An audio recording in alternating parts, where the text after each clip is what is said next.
The Nintendo Switch 2 reveal was awesome. The Direct was even okay, but instead of following this up with launching pre orders with no problem, Nintendo had to go and do Nintendo things.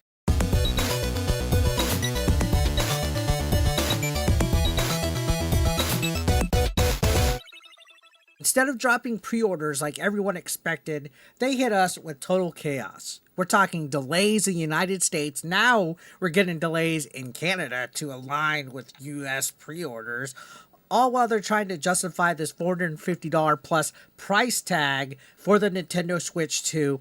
An explanation? Well, Doug Bowser, and yes, I still find it funny that that's his real name, basically said, if you can't afford it, just keep playing the old Switch.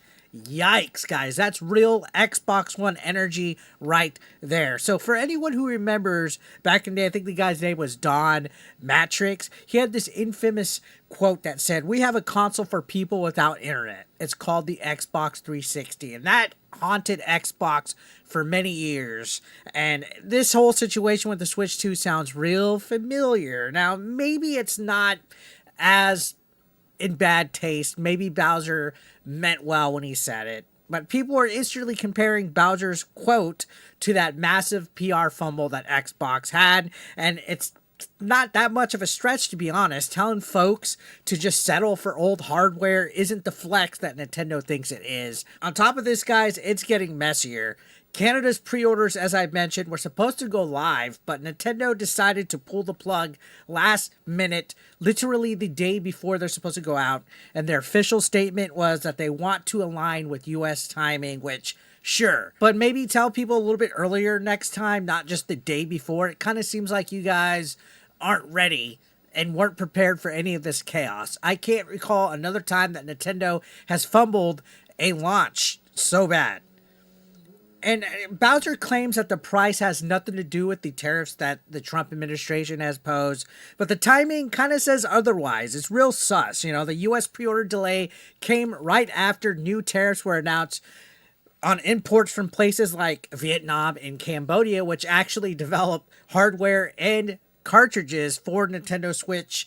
And yeah, the math is not mathing here, guys. I think there's more to the problem going on. On top of that, analysts are now scaling back their sales forecast for the Switch 2. Yikes. Now, people have doubted Nintendo in the past, and they always come through in the long run, but originally it was going to crush it, with 17 million units being predicted to be sold by the end of 2025. Now it's looking more like 15 million. So yeah, you know, knocked down a little, couple million here or there. Still impressive, but the hype behind the Nintendo Switch 2 is clearly cooling off when it comes to, I guess, people in the industry and the business and all of that. If prices go up due to tariffs, expect more people to wait it out. I've already seen some people saying if it goes up anymore, they're waiting.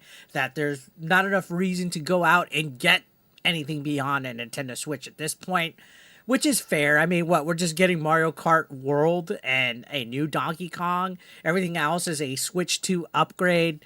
If there was more exclusives coming out at this launch window, then I would be like, yeah, we definitely got to get it. But I rushed for the PS5 and Xbox Series X launch, and I think I could have waited it out like at least 2 years before I went ahead and picked one up.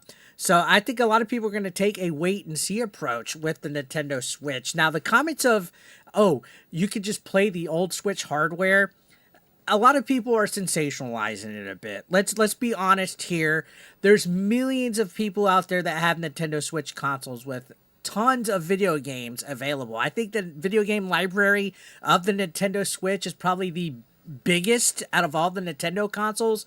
So it would be dumb for Nintendo to stop suddenly supporting Switch owners. A lot of people aren't ready for the Switch. Bowser even said that, talking to another news outlet. A lot of people aren't ready for the new Nintendo Switch 2 console to come out, that there's just plenty of reason to keep your Switch. And you don't want to, it's kind of like when the PS5 came out. They still supported the PS4 for quite some time. A lot of games were cross-platform. In my humble opinion, if you can't really afford the Switch 2, just keep the Switch. And I'm not trying to shame poor people. I know Bowser was being twisted around as, you know, basically hating on poor people. Obviously, with the direct that happened before the Switch 2 reveal, they showed a whole bunch of games coming out for the Nintendo Switch.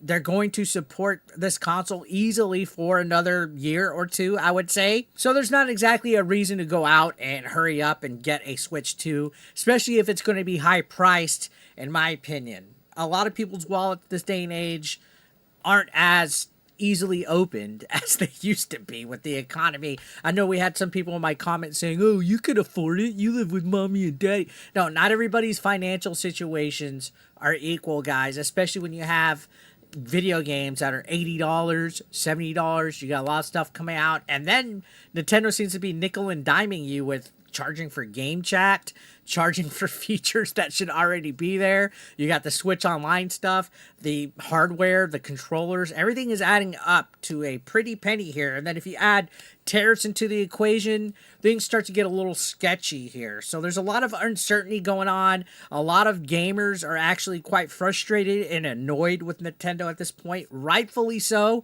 Rightfully so, because it literally seems like they had the Switch 2 announcement, then literally a day or two later, hey guys, we're delaying it. And that is not a good look. And I'm sure Nintendo is scrambling and panicking right now as well.